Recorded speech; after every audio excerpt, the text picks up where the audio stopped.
Ya, pagi ini tadi saya ikut mengantar ya, karena kalau yang mendampingi kan lawyer. Saya mengantar Dede untuk ke LPSK dan kemudian untuk mendapat pelindungan sebagai saksi dari LPSK.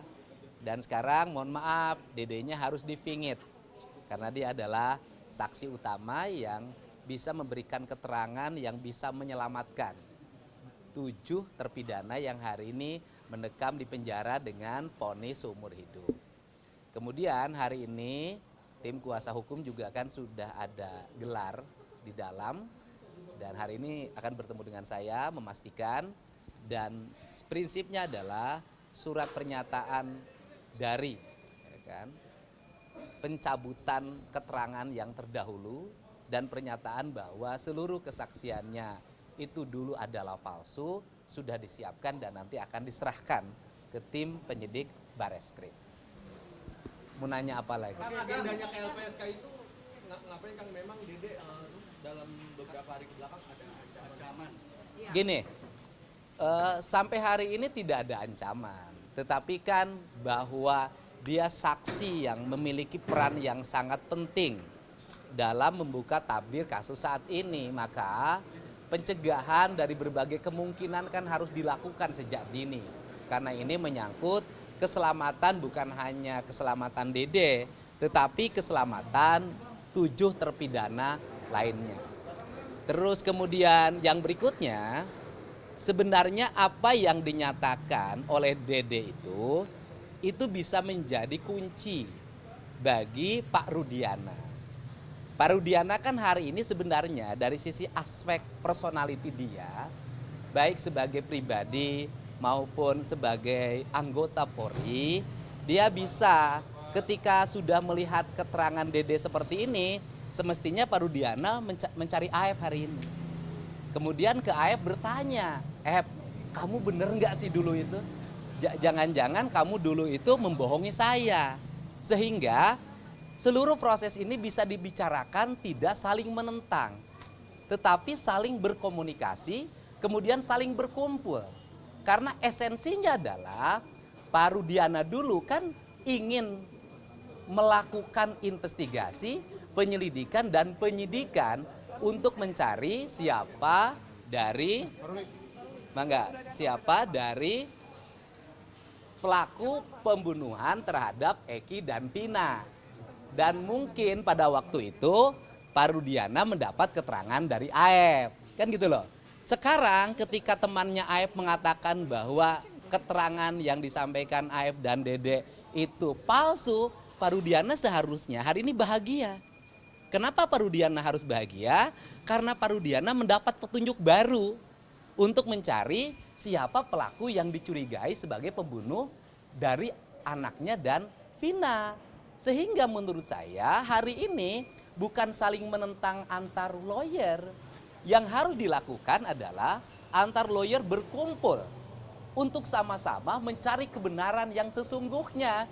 Karena fungsi lawyer dalam pandangan saya itu bukan melakukan pembelaan terhadap yang salah, tetapi mencari kebenaran dari sebuah peristiwa. Jadi ini saran saya ya, sehingga tidak mesti lagi ada satu orang mensomasi yang lain mensomasi yang lain.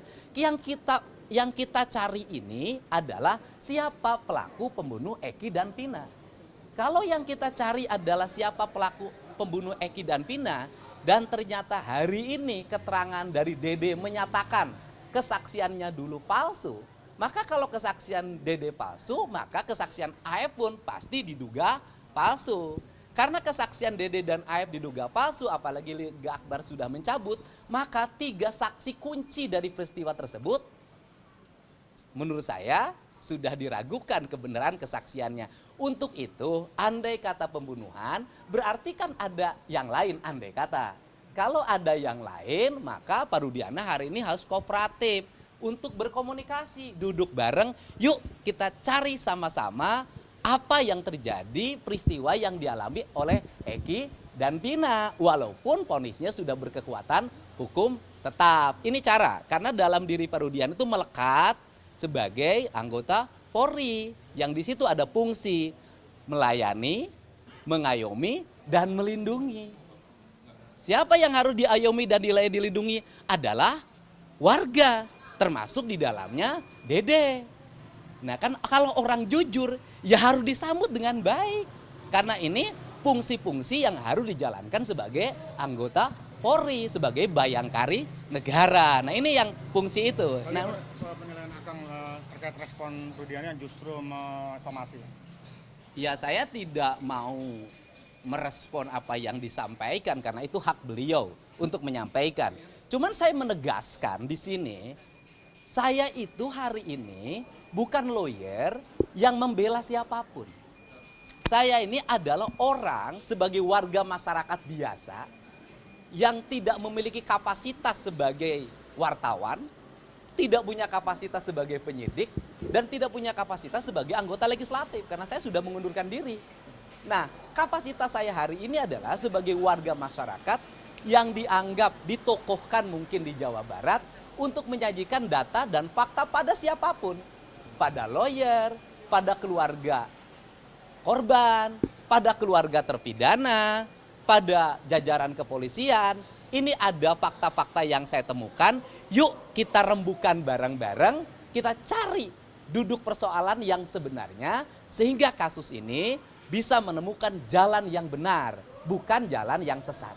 Berarti ada permintaan dari warga Jawa Barat sendiri untuk akan khusus ya, supaya permasalahan kasus Vina ini. Ya kalau permintaan kan bisa dilihat dong di media sosial. Bagaimana setiap hari ribuan komen meminta saya untuk terus melangkah menemukan titik terang ini. Kenapa? Karena menyangkut menemukan titik terang masalah ini kan ada faktor-faktor yang di luar faktor investigatif. Yang di luar faktor-faktor yang dimiliki kemampuannya oleh kepolisian. Yaitu faktor-faktor yang bersifat social solidarity. Apa sih social solidarity? Apa yang membuat kasus ini 8 tahun susah terbuka? Saya jelaskan. Yang pertama adalah keluarga korban juga ekonominya tidak mampu, khusus Vina. Ya, bukan keluarga berada. Kemudian keluarga terpidana juga ekonominya tidak mampu. Saksi-saksi ekonominya tidak mampu. Mereka kalau berurusan dengan penyelidikan, penyidikan, bolak-balik diperiksa, itu meninggalkan pekerjaan. Ketika meninggalkan pekerjaan, maka kehilangan penghasilan. Ketika kehilangan penghasilan, maka dapurnya tidak ngebul lagi. Sehingga kehadiran saya adalah untuk mengadvokasi berbagai kebutuhan non-penyelidikan. Yaitu kebutuhan-kebutuhan mereka, sehingga saya bisa menjamin transportasi mereka ketika datang ke Mabes Polri, transportasi ketika ke Polda, menjamin kehidupan keluarga di rumah ketika mereka berhenti bekerja jadi kuli bangunan, jadi kuli serabutan, menjadi asisten rumah tangga, sehingga membuat rasa tenang bagi mereka untuk mau terus mengikuti seluruh proses ini sampai tuntas. Ini barangkali ya. Kang, ketika tadi ada titik temu, bagaimana mencari titik temu antara kuasa hukum pengacara? Siapa orang yang paling punya kompetensi untuk mempertemukan itu? Oh, itu tinggal niat baik. Tidak perlu ada seorang yang punya kompetensi. Kalau dianggap saya yang dituakan, yang bisa mempertemukan semua, saya bersedia untuk mempertemukan semua pihak yang ingin mencari kebenaran dari kasus Vina. Bukan mencari siapa yang menang, siapa yang kalah. Ini bukan pertandingan, ini menyangkut kebebasan orang, menyangkut esensi daripada hukum. Hukum kan ingin mewujudkan tata kehidupan yang bisa melahirkan ketenangan, kesejahteraan, kedamaian hidup manusia. Jadi saya bersedia memfasilitasi siapapun yang ingin mencari kebenaran dari kasus Vina ini. Jadi saya katakan sekali lagi, kehadiran Dede semestinya disambut dengan kebahagiaan bagi Pak Rudiana, bahwa Pak Rudiana selama ini mendapat kesaksian yang tidak tepat, bahkan dikatakan diduga kesaksiannya palsu, sehingga nanti bisa negur Pak Rudiana sama AF. Kamu ngebohong sama saya. Dan kebohongan kamu itu telah merusak institusi di mana saya bekerja, di mana saya mengabdi. Dan ini merepotkan seluruh warga Indonesia. Merepotkan Pak Kapolri, merepotkan Pak Kabareskrim, merepotkan Pak Kapolda, merepotkan Pak Direskrim Polda Jabar, merepotkan para penyidik. Bagaimana kita, orang-orang yang diambil di atas sumpah, memiliki kemampuan dalam melakukan penyidikan, masa kita mau diperdaya oleh seorang AF? Untuk somasi yang sudah memasuki 2 hari ini, Kang, apa langkah selanjutnya? Ya tidak ada langkah apapun kalau saya. Kan saya sudah jelaskan kemarin. Kalau dari sisi personality saya, orang itu kan bisa secara personality ucapannya menyinggung orang. Orang itu bisa secara personality ucapannya membuat orang menjadi terganggu kehidupan pribadinya. Dari sisi ucapan-ucapan pribadi saya, apabila ada ucapan saya yang mengganggu Pak Rudiana atau siapapun yang ada dalam tayangan yang saya sampaikan, saya minta maaf. Tetapi isi dari konten itu yang menerangkan tentang sebuah peristiwa, itu dipertanggungjawabkan oleh yang menyampaikannya. Dan yang menyampaikannya sudah mengatakan kemarin bahwa saya bersedia untuk mengganti ketujuh terpidana itu masuk ke dalam penjara demi kebebasan mereka. Dari situ kita belajar bagaimana seorang kuli bangunan lulusan SMP memiliki sifat kesatria dan bertanggung jawab terhadap seluruh tindakan dan ucapannya. Di antara banyak sumber informasi, kami layak dipercaya. Karena kami menggali lebih dalam, berpihak pada kebenaran, berpegang pada data dan fakta, agar layak Anda jadikan referensi.